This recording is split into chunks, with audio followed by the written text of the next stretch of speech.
Vamos a la carta a los Colosenses. Hoy estamos terminando. El próximo domingo vamos a hacer una recapitulación de todo lo que implica cada capítulo de la carta, que son 4 capítulos, 18 versículos. Luego venimos con Filipenses. ¿Se acuerdan que al principio dijimos que íbamos a comenzar con Colosenses, luego con Filipenses? Filipenses tiene 5 versículos más. Nos vamos a tardar un domingo más, si Dios así lo permite. Hermanos, ¿cuántos estamos contentos en el Señor? Hoy vamos a hablar un tema maravilloso que encontramos en estos versículos que tenemos aquí. De hecho, estos versículos básicamente son el agradecimiento del apóstol a algunos hermanos que estaban con él en la cárcel y otros que estaban fuera. Pero me llama la atención que toda la carta en general, a pesar de que el tema central de la carta es la suficiencia de Cristo, hay algo que resalta, hay algo que es bonito, único en esta carta, y es que Pablo hace un énfasis muy importante a la oración en esta carta a los Colosenses. Por ende, entonces vamos a hablar de la importancia de la oración esta tarde. De hecho, en los últimos versículos que están ahí lo vamos a encontrar. Tenemos Colosenses capítulo 4, versículos del 7 al 18, iglesia. Bueno, vamos a leerlo juntos. No se lo había dicho, ¿verdad? Bueno, pero el domingo pasado dijimos que nos tocaba, así es que usted ya estaba listo. Vamos a leerlo, iglesia. Dice la palabra de Dios, Colosenses 4, del 7 al 18. Lo leo y usted me sigue con la mirada en la lectura. Dice así: todo lo que a mí se refiere, os lo hará saber Tíquico, amado hermano y fiel ministro y consiervo en el Señor, el cual, enviado a vosotros para esto mismo, para que conozca lo que a vosotros se refiere, y conforme vuestros corazones, con Onésimo, amado y fiel hermano, que es uno de vosotros, todo lo que acá pasa, os lo hará saber. Aristargo, mi compañero de prisiones, os saluda, y Marcos, el sobrino de Bernabé, acerca del cual habéis recibido mandamientos. Si fuera a vosotros, recibidle. Y Jesús, llamado justo, que son los únicos de la circuncisión que me ayudan en el reino de Dios, y han sido para mí un consuelo. Os saluda Epafras, el cual es uno de vosotros, siervo de Cristo, siempre rogando encarecidamente por vosotros en sus oraciones, para que estéis firmes, perfectos y completos en todo lo que Dios quiere. Porque por él doy testimonio de que tiene gran solicitud por vosotros y por los que están en la Odisea y los que están en Hierápolis. Os saluda Lucas, el médico amado, y Demas. Saludad a los hermanos que están en la Odisea y a Ninfas y a la iglesia que está en su casa. Cuando esta carta haya sido leída entre vosotros, haced que también se lea en la iglesia de los laodicenses, y que la de la Odisea la leáis también vosotros. Decid a Arquipo: mira que cumples el ministerio que recibiste en el Señor. La salutación de mi propia mano, de Pablo. Acordaos de mis prisiones. La gracia sea con vosotros. Amén. Oramos al Señor. Gracias, Cristo Jesús, por este momento que nos permites. Gracias por dejarnos venir a tu casa para glorificar tu nombre. Hoy te hemos cantado. Hoy te hemos glorificado, Señor. Bendito eres, Cristo Jesús. Ayúdanos a que nuestros corazones puedan ser edificados a la luz de tu palabra. Queremos que tu palabra haga rema en nuestras vidas. En el nombre de Cristo Jesús oramos. Amén y amén. ¿Pueden tomar sus asientos, hermanos?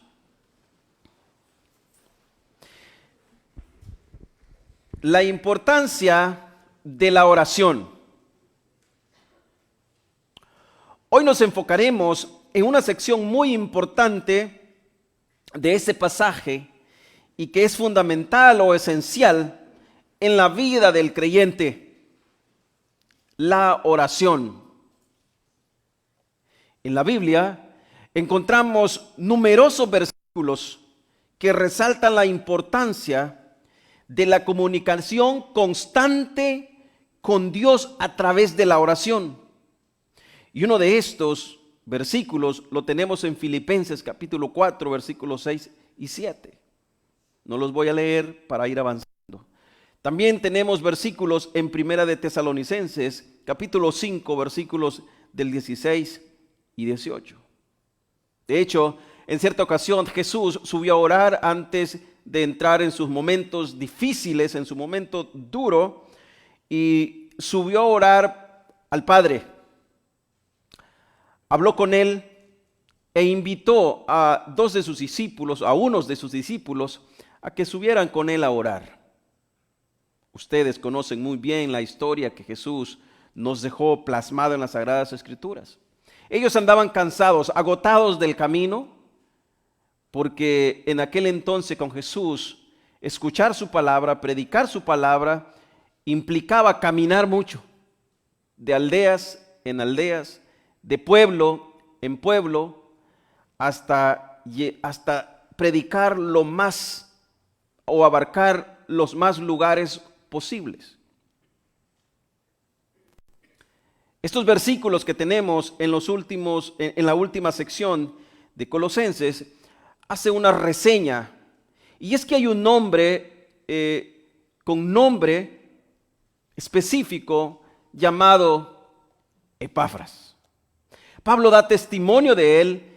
Dice Pablo puntualmente: este hombre no cesa de orar por ustedes, de dar gracias a Dios por ustedes.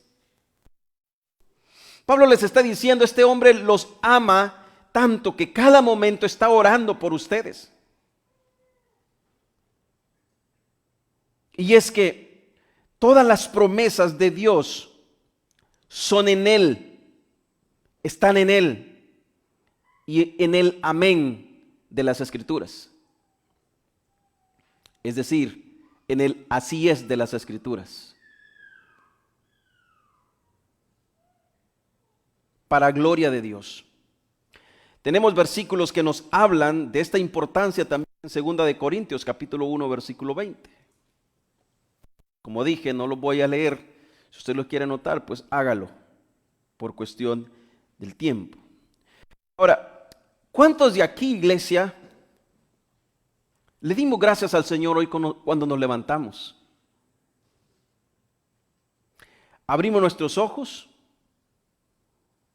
y meditamos un momento y pensamos que el hecho de habernos levantado, inclusive antes de levantarnos, el hecho de habernos despertado es un milagro extraordinario que Dios nos ha permitido.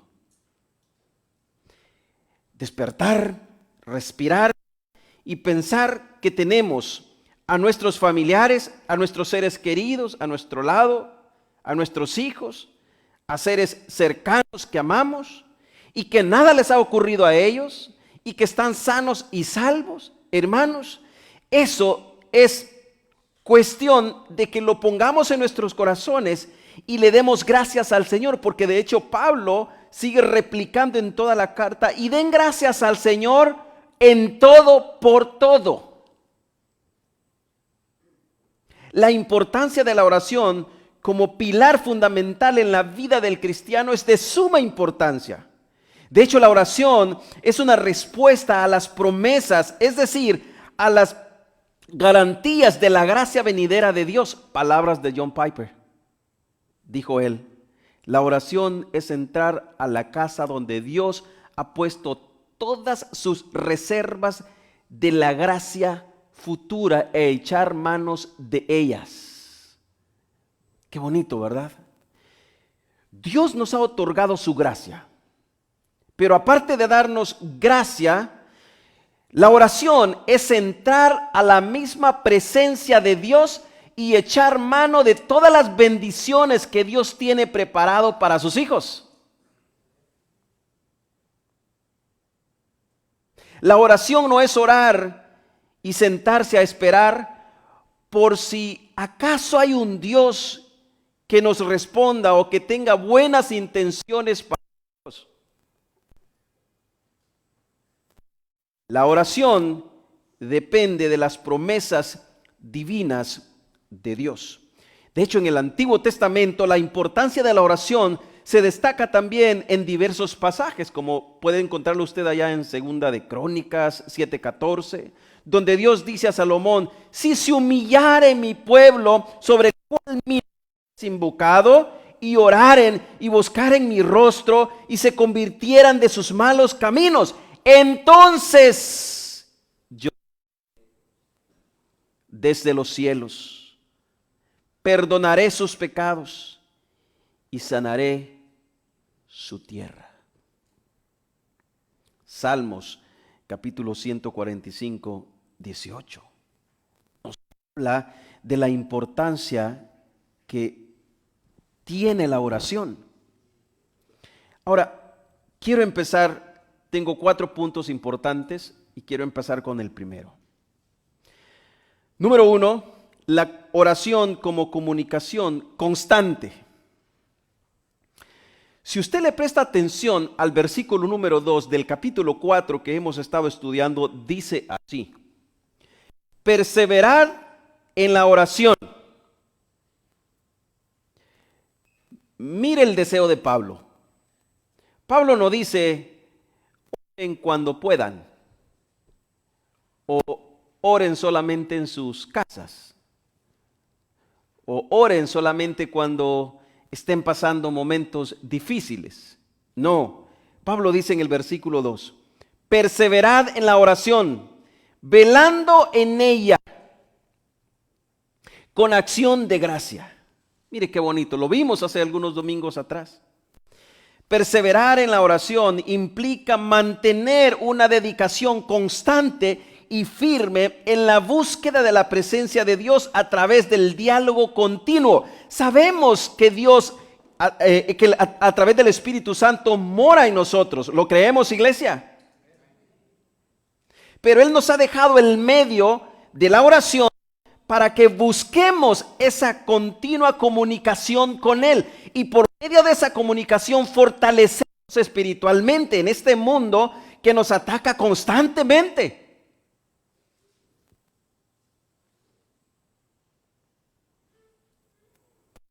De hecho, es solamente por la oración que usted y yo fortalecemos esa relación íntima con Dios. Perseverar en la oración refleja un deseo profundo de mantener una relación íntima con Dios. Es decir, reconocer la total dependencia continua de su guía y provisión en nuestras vidas. Como también confianza en la fidelidad divina de Dios en nuestras vidas. Gran parte de la humanidad cree que Dios es fiel, pero en verdad viven con esa convicción aferrados que Él es fiel para con sus vidas. Es ahí el punto.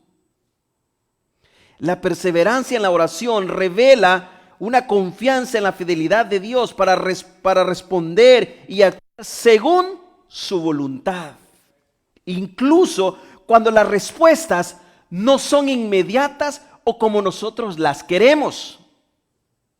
Porque Dios nos responde cuando Él quiere, como Él quiere y como a Él le place. No como nosotros queremos, ni como nosotros deseamos. El mayor ejemplo es el de Jesús. Jesús le dice al Padre, Padre, si es posible. Él está angustiado. Él está pidiendo al Padre, Padre, yo no quiero que derrames tu copa de tu ira sobre mí. Ese es mi deseo, dice Jesús. Pero al final le dice, Padre, pero que no sea conforme yo quiero. Iglesia, cuando nos acercamos a Dios confiadamente, debemos estar conscientes que exponemos nuestra petición, que exponemos nuestro deseo, pero que al final de todo es Dios quien responderá cuando Él quiera, como Él quiera y como a Él le plazca. De modo pues, que ya sea que Él nos responda inmediatamente o que tome toda una vida y que al final de nuestros días en la tierra nos responda, gloria a la respuesta. Como también, si es que Dios le place hacer silencio en toda nuestra petición, en toda nuestra vida, hasta llevarnos con Él, gloria a Dios, esa es su mejor respuesta. Como lo hizo con el apóstol Pablo. Pablo decía, tengo un aguijón que me atormenta todos los días, por el cual he clamado 3 veces. Pero cuando clamé solamente se me dijo, bástate mi gracia, porque mi poder se perfecciona en tu debilidad. Confianza en la fidelidad divina de Dios. ¿Y sabe qué, iglesia? Esto hizo descansar al apóstol a tal grado que después Pablo termina diciendo, bueno, si es que de esta forma es como su poder se va a gloriar en mi debilidad, entonces dice el apóstol Pablo, de buena gana voy a gloriarme en mis debilidades para que descanse su poder en mí. Llegar a este gran, iglesia, de llegar a entender la confianza en la fidelidad de Dios es extraordinariamente glorioso. Porque entonces vamos a comenzar a depender en totalidad de Dios y vamos a dejar de confiar en nuestras propias fuerzas. Es que yo sé que Dios puede, pero si hago esto, no confiamos completamente en Él. No, pero es que Dios es todopoderoso, pero si me voy por aquí. No. La perseverancia en la oración revela la confianza en la fidelidad de Dios para responder y actuar según su voluntad. Incluso, como decía, cuando las respuestas no son inmediatas, no son videntes, no son como yo quiero, Dios tiene que tener esa confianza. O es decir, usted y yo tenemos que tener esa confianza en Él, porque sus promesas son verdad. Y Él no miente. También, por medio de la oración, tenemos el desarrollo espiritual de nuestra vida. Perseverar en la oración es un componente vital del crecimiento espiritual. Que esta implica una rendición constante y una alineación con los propósitos divinos de nuestro Padre hacia nosotros. Es decir, Dios tiene propósitos divinos para sus hijos. Por medio de la oración y la lectura bíblica, usted y yo alineamos nuestros pensamientos de acuerdo a la oración al deseo divino de Dios para con nosotros. Desde un punto de vista etimológico, la palabra perseverar tiene sus raíces en el latín. Perseverar significa mantenerse firme, persistir, estar ahí constante y no flaquear. Es decir, que el apóstol Pablo está diciendo en el versículo 2, sean constantes en la oración, persistan en la oración, no decaigan sus fuerzas en la oración, manténganse pidiendo en la oración. Por eso el apóstol dice, perseverad en la oración. Perseverancia en él. Mantenerse firme, persistir en cuanto a la oración.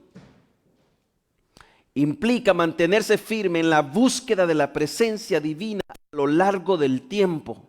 O sea, es decir que en ese dicho del apóstol o en esa palabra del apóstol que dice perseverar, que no tenga nada que ver el factor tiempo.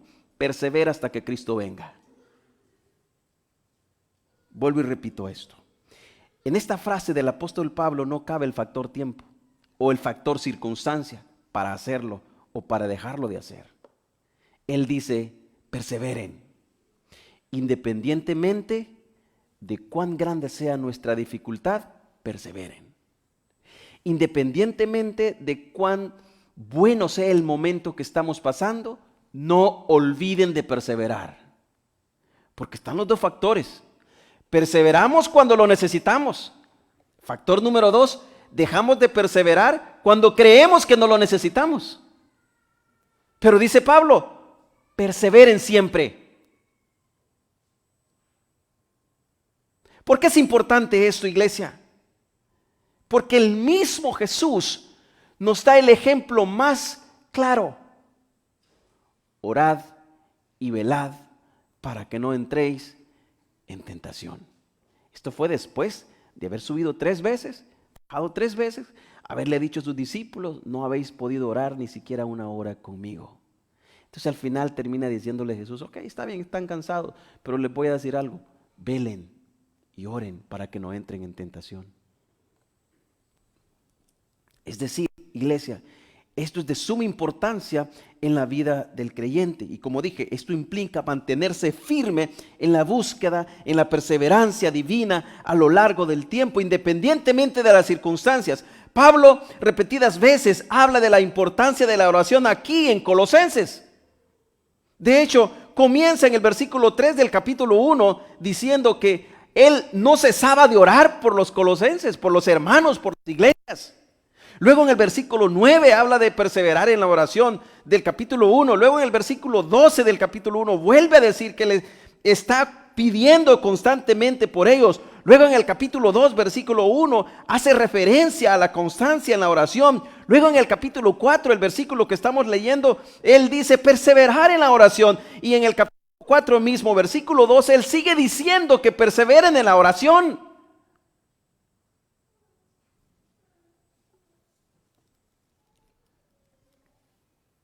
Usted lo puede ver los versículos, solo son 4 capítulos. Versículo 3, capítulo 1. Versículo 9, capítulo 1. Versículo 12, capítulo 1. Versículo 2, capítulo 2, versículo 1. Capítulo 4, versículo 2. Capítulo 4 y versículo 12. Que es el centro del pasaje que estamos teniendo hoy. Porque de hecho, el pasaje que estamos leyendo, como les dije, es...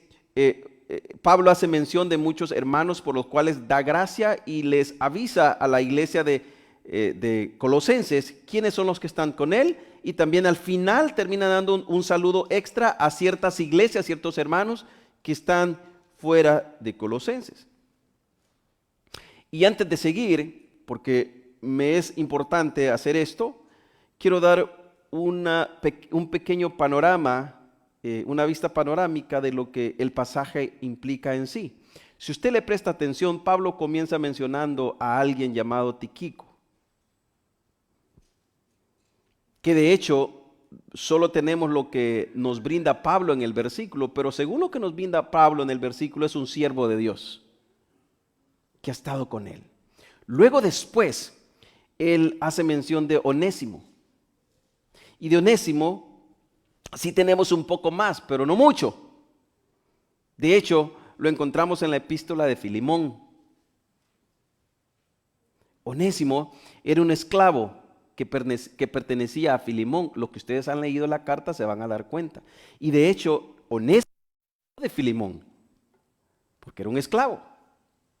Cuando éste huyó, llegó con Pablo, y con Pablo Dios lo llama a salvación. Estando con él, Pablo nuevamente lo envía hacia Filemón, pero esta vez lo envía con una carta, diciéndole a Filemón: mira, ahora recíbelo, porque ya es un siervo de Dios. Era un esclavo que pertenecía a Filemón, un cristiano de Colosas. Filemón, usted lo encuentra en el capítulo 1, versículo 10 al 16. Como le decía, él escapó, y durante esa escapatoria Dios diosidencialmente se encontró con Pablo y fue llamado a salvación. Siguen mencionando algunos nombres Pablo. Después Pablo menciona a Marcos. Se cree que el Marcos que menciona Pablo aquí es el que conocemos en Hechos, capítulo 12, versículo 25. Que allá en Hechos, capítulo 2, bueno, de hecho en Hechos, que hay varios versículos, es conocido como Juan Marcos. Hechos capítulo 12, versículo 25, Hechos capítulo 13, versículo 5, y Hechos capítulo 15 del 36 al 41. Y luego Pablo menciona a Bernabé, que ustedes ya lo conocen, ¿verdad? Usted ya sabe quién es Bernabé. Jesús, llamado el justo. Este otro que menciona el apóstol Pablo, de hecho, de este no tenemos información, pero sí podemos decir que la descripción que hace el apóstol Pablo cuando dice Jesús llamado el justo, era un apodo que se le había puesto, porque de hecho el mártir, uno de los primeros mártires que fue apedreado, Esteban, cuando se refirió a Jesús, a nuestro Señor, se refirió como Jesús el justo también, como poniéndole un sobrenombre. Jesús el justo, usted lo encuentra ya en Hechos capítulo 7, versículos 52 al 53. Pero aquí específicamente Pablo hace referencia de este Jesús llamado el justo por alguna razón. Alguna característica muy buena pudo haber tenido para que se reconociera como Jesús el justo, y era en aquel tiempo en el tiempo de Jesús, o en el tiempo antiguo, se solía poner un sobrenombre de acuerdo a sus cualidades, porque habían muchos nombres de la misma manera. Habían quizás muchos Jesús. Entonces, para distinguirlos, se le puso Jesús el justo. Cuando también se hace mención de Judas, ¿verdad? Judas el Iscariote, Judas se le pone Jesús de Nazaret, ¿verdad? Era un sobrenombre que se les ponía para identificarlos y para conocerlos. Así como en nuestra cultura. En nuestra cultura tenemos, hermanos, ¿cuántos Josés? Muchos. En nuestros pueblos o en nuestras ciudades decían José, el nieto de tal, el hijo de tal. Es lo mismo que tenemos aquí en la Biblia, costumbres. Ahora, luego después, Pablo hace referencia del gran Epafras. ¿Y por qué yo resalto el nombre de Epafras? Porque al decir verdad, es por Epafras que usted y yo leemos esta carta de Colosenses. Sabemos que es el Espíritu Santo, sabemos que es Dios, pero quien movió, quien corrió a Pablo para informarle de lo que la iglesia estaba pasando fue Epafras. Quien fue y le dio el mensaje de lo que al entorno de la iglesia estaba sucediendo. Y en base a eso, en base a la información que da Epafras, Pablo comienza a escribir Colosenses. Es decir, que gracias al Espíritu Santo, gracias a Pablo, pero gracias también a Epafras, tenemos Colosenses.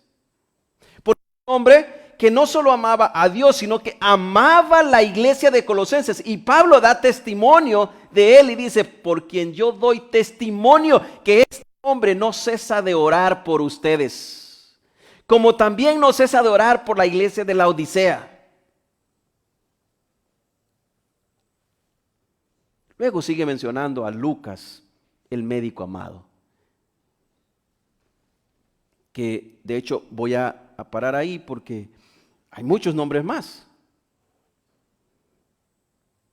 Él sigue diciendo Lucas el médico, Demas, y luego viene con los saludos extras al final.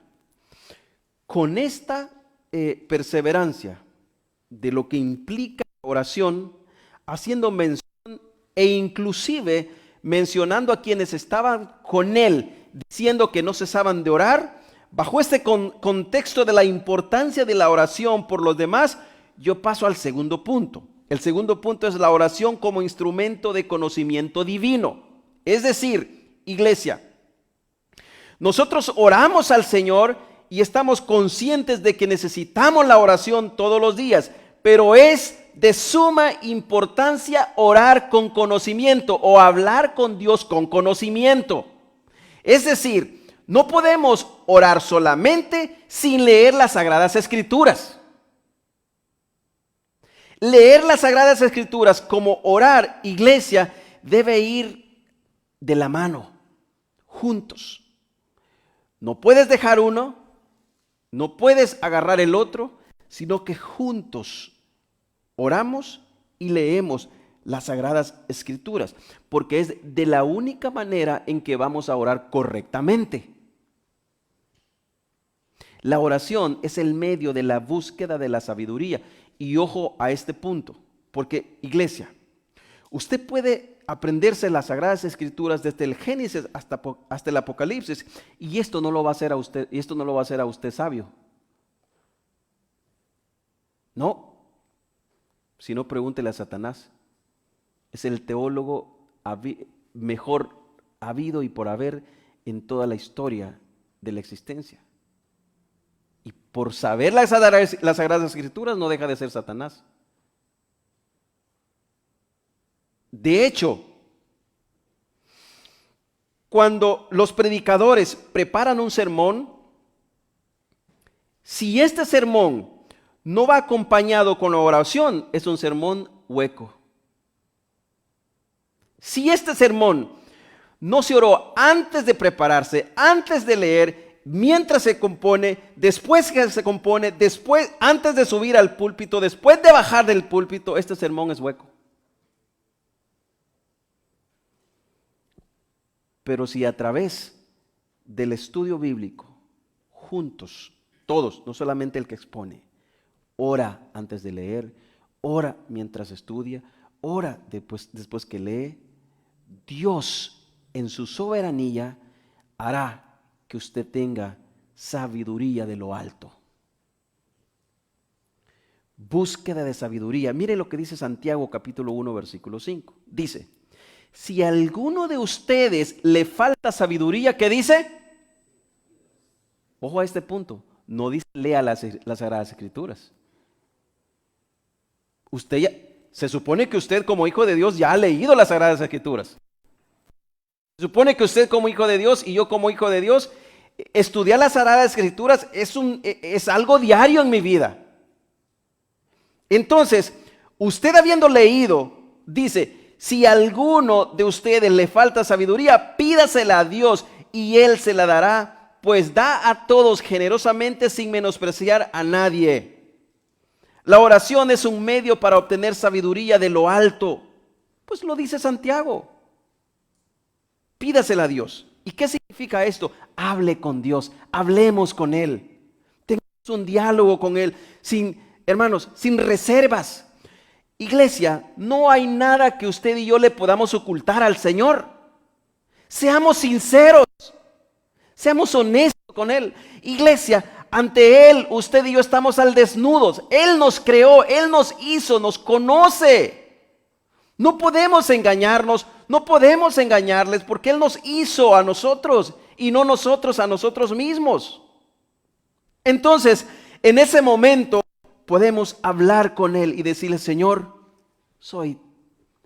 no soy tan sabio, dame sabiduría. Santiago 1:5. Pastor, ¿la lectura también nos da sabiduría? Bueno, la lectura nos da conocimiento. Y la oración nos da sabiduría a través del conocimiento obtenido por la lectura. Es que no olvidemos, iglesia, que como iglesia nosotros amamos las Sagradas Escrituras, estudiamos las Sagradas Escrituras, abrazamos las Sagradas Escrituras y pasamos quizás un 90% en la palabra de Dios estudiando. Pero no olvide, iglesia, que cuando usted llegue a su casa, cuando esté en el trabajo, cuando vaya manejando, cuando esté donde quiera que usted esté, no deje de meditar en lo que usted ha aprendido de la palabra de Dios. Que entonces la sabiduría de lo alto vendrá a su corazón. De hecho, el orar es uno de los métodos para reconocer la voluntad de nuestro Señor. Es decir, en la oración, tú y yo le pedimos a Dios la sabiduría en base al conocimiento obtenido por la lectura. Son dos hábitos que deben estar juntos en la vida diaria del cristiano. Uno te da conocimiento y el otro te da sabiduría por el conocimiento obtenido de la lectura.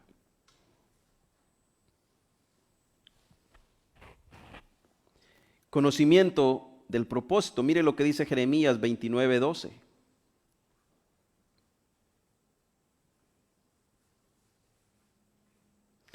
Básicamente, desde una perspectiva dependiente de Dios, esta declaración sugiere la disposición de Dios a responder a las oraciones de sus hijos, quienes le buscan sinceramente.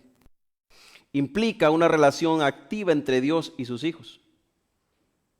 La relación que tenemos con Dios no es una relación temporaria, que cuando yo quiero, hablo con Dios. Cuando no quiero, no hablo con Dios. No. Debe ser una relación activa entre Dios y sus hijos, destacando así la importancia de la oración como medio de comunicación divino, iglesia. Además, este versículo nos lleva a recordar la gracia y la misericordia de Dios al escuchar, ojo a esto, al escuchar nuestras súplicas como sus hijos. Miren lo que dice Jeremías 29:12. Si usted quiere buscarlo, búsquelo por ahí. ¿Qué dice? Entonces me invocaréis y vendréis y oraréis a mí. Y yo, ojo a esto, porque todo esto es mal interpretado en ciertos grupos de personas. No dice Dios, ni dice yo te cumpliré todo lo que tú pidas. Él dice yo te voy a oír. La confianza de usted y mía debe estar en que Él ya escuchó nuestras peticiones. Que Él ya nos oyó. Que Él ya sabe. De hecho, Él sabe de lo que nosotros tenemos necesidad, aunque nosotros no se lo digamos. Pero Él nos ha demandado que le pidamos como hijos. Su palabra dice, aún no está la palabra en tus labios, cuando Él ya la sabe. Tampoco vayamos al extremo y digamos, no, pues Dios ya sabe de lo que yo tengo necesidad. No, Él ha dejado que le clamemos y que le pidamos. Efesios 1:17. De hecho, este versículo explora la intervención divina para que los creyentes puedan comprender más a profundidad la naturaleza y el propósito de Dios a través del Espíritu Santo. Para que el Dios de nuestro Señor Jesucristo, el Padre de gloria, os dé, ¿qué dice, iglesia? Espíritu de sabiduría. Nuevamente, por medio de la oración es que usted y yo obtenemos la sabiduría cuando se la pedimos al Padre. Solamente.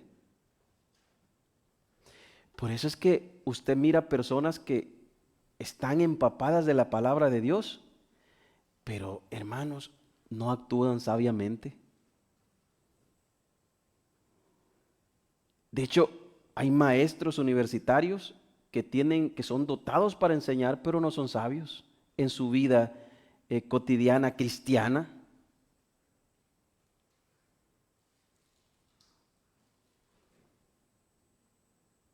Porque son faltos de oración. No hay otra explicación.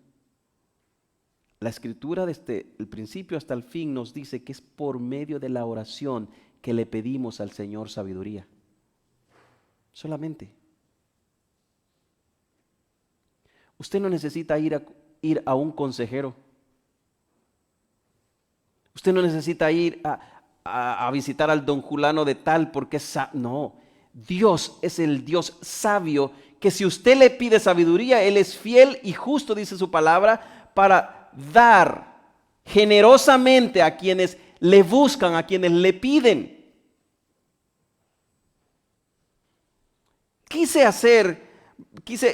tomar una dirección un poquito diferente al resto de los sermones que hemos tenido, porque es muy importante resaltar lo que el Pablo hace en esta carta, y es que Pablo hace referencia a que constantemente tanto él como los que están en la cárcel con él pasan orando, y no pasan orando porque están en la cárcel, no, él ora siempre, esté fuera, esté adentro, él sigue orando al Señor.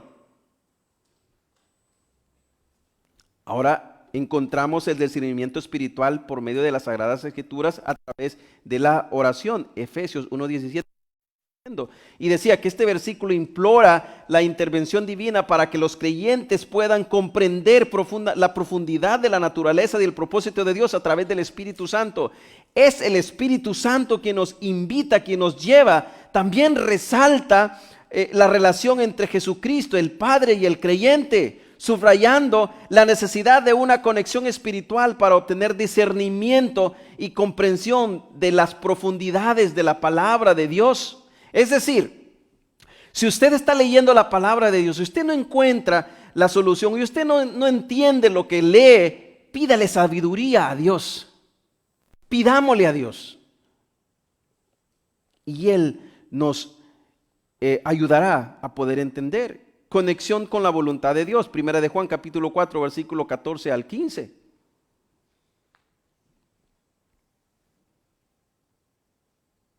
El acercarnos a Dios debe tener un común denominador en el creyente, y esto es confianza.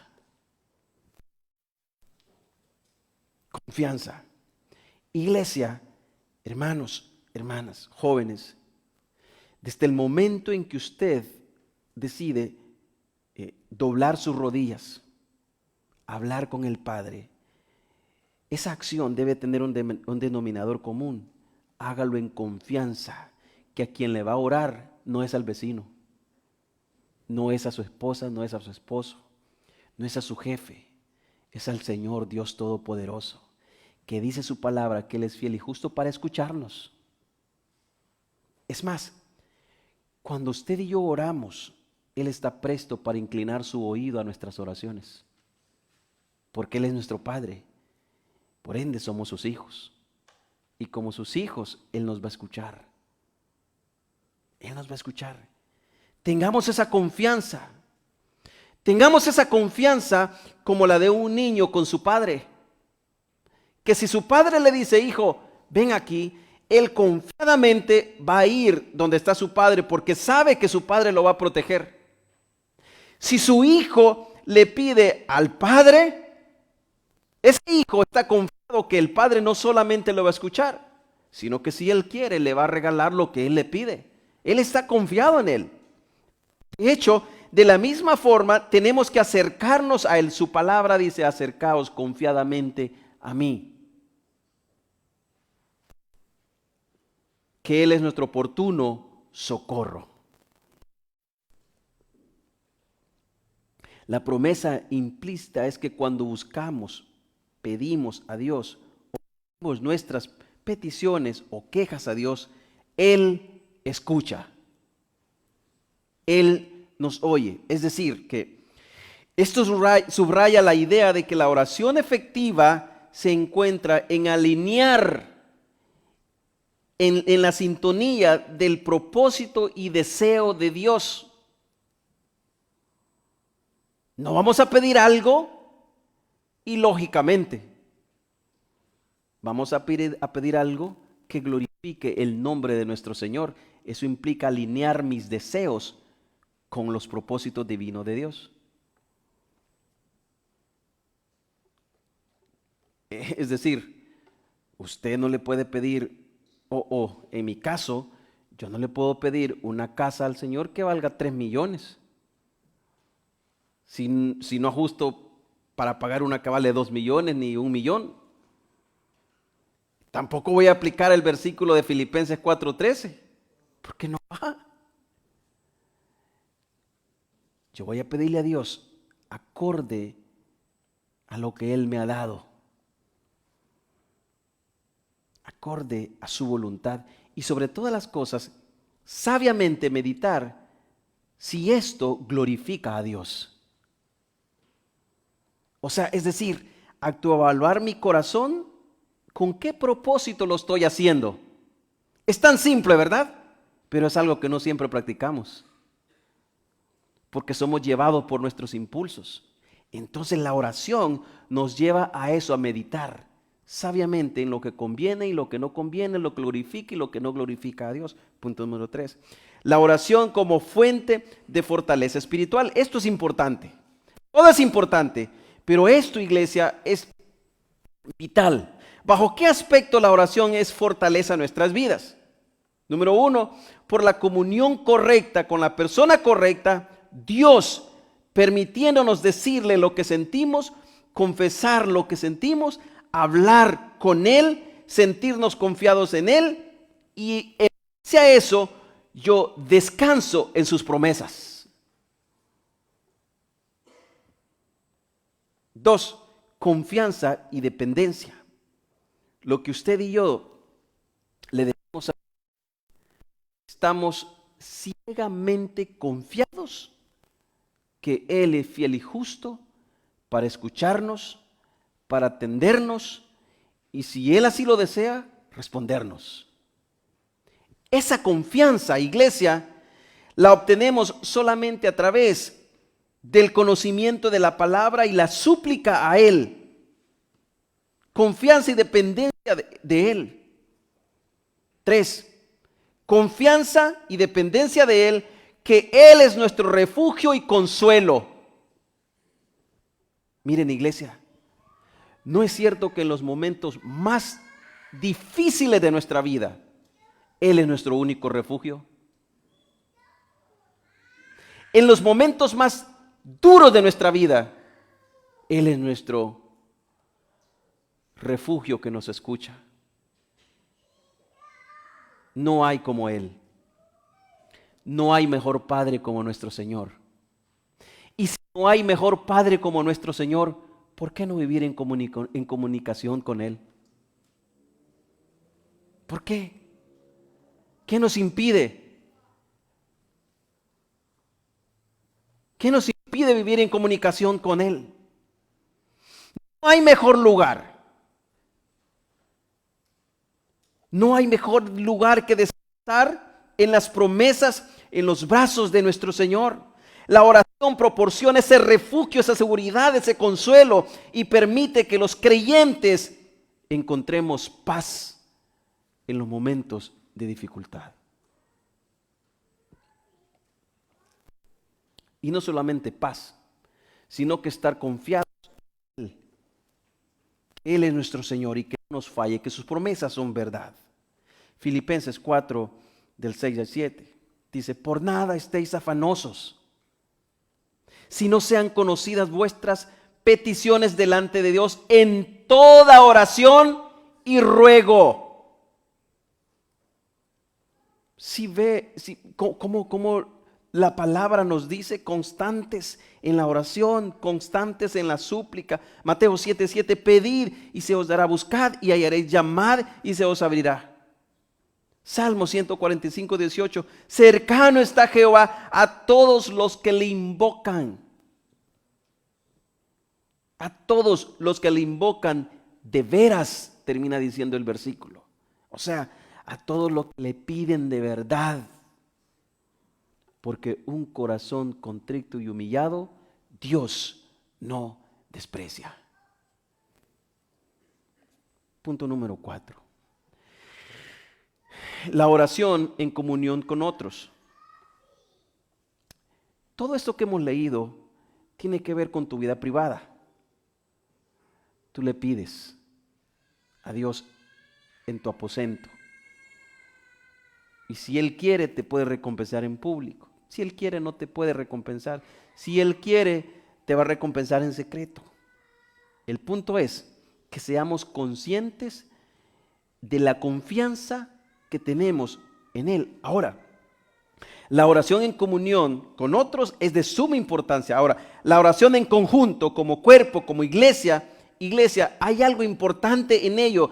Y lo primordial que en esto sucede es que en ese clamor, en esa oración, Dios solidifica juntamente todos los miembros en grupo una congregación, y a esta congregación Dios la llama su iglesia, Dios la llama su cuerpo, Cristo, y la llama como si ya fuimos perdonados, salvados, rescatados, porque Él así lo ha declarado. Es ahí donde Dios consolida su iglesia, porque los unos con los otros nos animamos, porque los unos con los otros nos ayudamos, porque llevamos las cargas los unos con los otros. Esa es la consolidación, es como Dios consolida la iglesia, como un cuerpo, como miembros diferentes, pero en un solo funcionamiento. ¿Por qué? Porque todos los miembros tenemos a un solo Padre. Todos los miembros fuimos lavados con la misma sangre. Se nos aplicó el mismo perdón. Al mismo lugar vamos a ser llevados.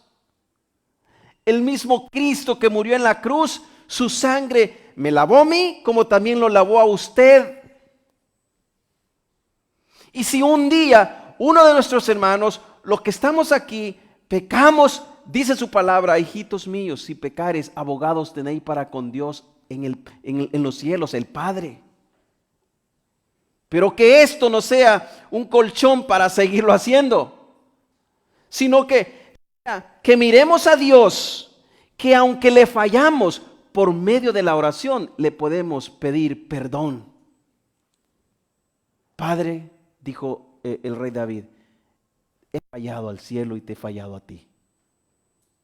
El hijo pródigo hizo unas declaraciones similares. Padre, no soy digno de llamarme tu hijo, trátame como uno de tus siervos, tus jornaleros. Y Dios, al hijo que le pide perdón, a este recibe. Él es el Padre, es el mejor Padre que usted y yo podamos tener. Aunque tu madre y tu padre te dejaren, dice su palabra, con todo esto Él nos va a recoger. Pero esto es, si usted y yo confiadamente, humilladamente nos acercamos a Él y le decimos, Padre, perdóname, aquí estoy, no soy digno de que me trates como uno de tus hijos, tráteme como a uno de tus jornaleros. ¿Sabe qué, iglesia? El Padre está tan lleno de amor, te atraerá nuevamente, te vestirá nuevamente, te perdonará y te tratará como a uno de sus hijos, no como a uno de sus esclavos. Te tratará como a uno de sus hijos que están gozando en la fiesta de las bodas del Cordero. Mire qué bonito. Mateo capítulo 18, versículo 19 y 20. Otra vez os digo que si dos de vosotros se pusieran de acuerdo en la tierra acerca de cualquier cosa que pidieren, se les será hecho por mi Padre que está en los cielos. Todos sabemos el contexto de este pasaje y sabemos que está hablando acerca del perdón. Pero mire qué bonito es sacar el extracto del pasaje, y el pasaje nos está hablando de algo muy maravilloso, es que todos en común pidamos por algo. ¿Cómo lo hacemos aquí los jueves? Cuando le decimos a usted, hermano, sus peticiones. Aquí no le estamos ofreciendo milagros. No, eso le estamos diciendo que si usted y yo nos unimos en oración, Él es fiel y justo para escucharnos. Ojo, fiel y justo para escucharnos. Y si nos responde, depende de Dios. Pero algo sí tenemos que tener bien claro. Es que desde el momento en que descansamos con nuestras peticiones en Él, encontramos paz divina que viene de los cielos. Porque le hemos pedido a aquel que dijo, no los dejaré huérfanos. Rogaré a mi Padre que esté en los cielos para que les envíe un consuelo. Va a estar con nosotros todos los días hasta que Él nos lleve. Y cuando nos lleve, estaremos mucho más cerca de Él. O sea que desde el momento en que Él nos llama, no nos ha dejado, no nos dejará, nos llevará a estar más cerca de Él en aquel día. Eso debe provocar gozo. Entonces, por eso el pasaje en Mateo 18, 19 y 20 dice otra vez, os digo que si dos de vosotros se pusieran de acuerdo en la tierra acerca de cualquier cosa que pidiereis, será hecho por mi Padre que está en los cielos. Hechos capítulo 1, versículo 14 dice, todos estos perseveraban unánimes en oración y ruego. Está hablando acerca de la iglesia primitiva. Todos perseveraban, lo que Pablo dice en el 4:2, perseverar en la oración. Entonces ahora dice de la iglesia primitiva, todos estos perseveraban en la oración, en súplicas. 1 Timoteo 2, 1 y 2, exhorto ante todo a que se hagan oraciones, rogativas, peticiones, con acción de gracias. Es decir, iglesia, que en el momento en que usted y yo nos acercamos confiadamente en el Señor y le ponemos una petición, desde antemano nuestro corazón debe estar agradecido por la respuesta del Señor. Clamemos, pongamos nuestras peticiones al Señor con acciones de gracia. Exhorto ante todo, dice Pablo en Timoteo 2, 1 y 2, a que se hagan rogativas, oraciones, peticiones en acción de gracias, por todos los hombres, por los reyes y por todos los que están en eminencia, para que vivamos responsablemente en toda piedad y honestidad. Todos estos versículos, iglesia, resaltan la importancia que tiene el orar, el hablar con el Señor. Todos, como iglesia, juntos. Tú en tu casa, tú con tu familia, tú con tus hijos, aquí juntos como congregación. Es muy importante. Es muy importante. Y termino haciendo dos aplicaciones muy rápidas. Quiero hacer la primera aplicación muy personal. Yo sé que a muchos nos cuesta doblar rodillas. Lo digo por mí mismo. Es que me voy a recostar y ahí le voy a dar gracias a Dios. Hermano, se va a dormir. Nuestra carne no quiere. Busquemos ese momento. Es decir, la aplicación es esta. Invítate a ti mismo a orar por ti mismo y verás los resultados. Invítate a ti mismo. Es decir, obliga a tu carne a doblar rodillas. Y luego ora por la congregación. Invítate a ti mismo a orar y luego por los demás. Crea este hábito de la comunicación con Dios o de la comunión con Dios. porque lo necesitamos. Fortalece tu espíritu a través de la oración. Pídele sabiduría al Señor. Pídele entendimiento al Señor. Pídele dirección al Señor. Dice el versículo que leímos, si alguno de ustedes está falto de sabiduría, entendimiento, pídaselo al Señor, que Él es dadivoso para dárselo a aquellos que le piden. Número 2.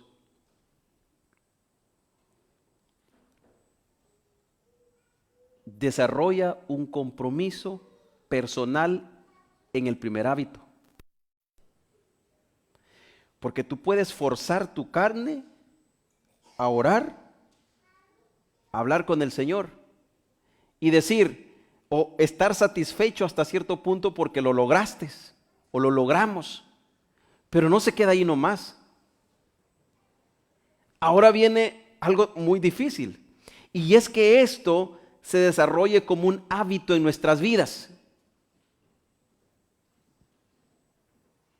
Entonces, desarrolle un compromiso personal ante Dios de hacerlo constantemente, hasta que esto se convierta un hábito deleitoso en tu vida y en mi vida, como también lo es lo de estudiar las Sagradas Escrituras. El estudiar las Sagradas Escrituras es un buen hábito del cristiano, y no lo vamos a lograr si lo hacemos esporádicamente o solamente los domingos o solamente los martes. No, lo vamos a hacer cuando forzamos nuestra carne y comenzamos a hacerlo, quiera yo o no quiera yo.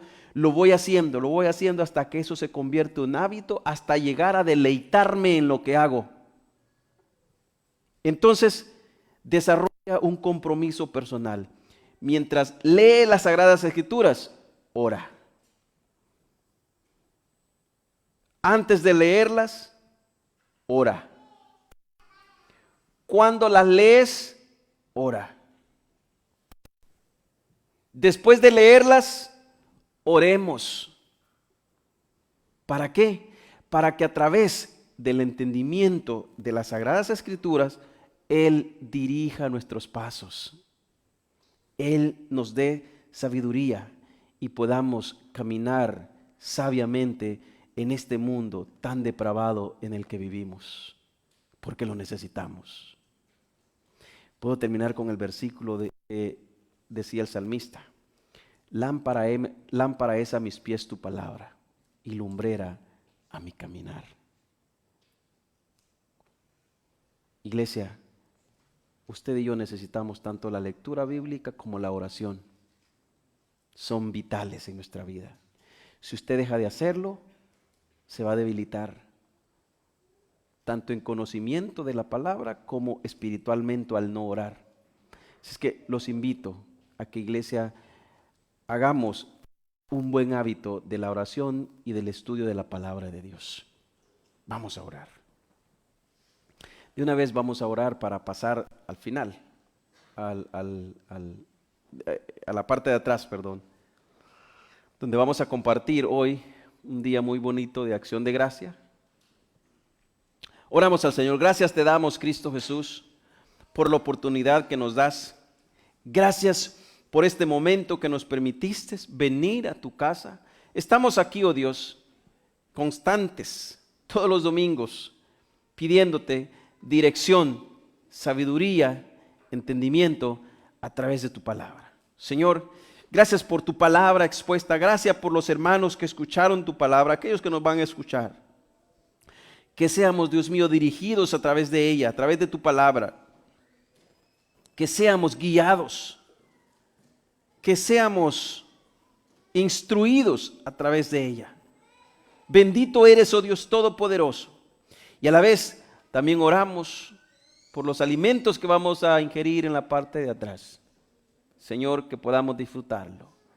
Gracias te damos en el nombre de Cristo Jesús. Amén.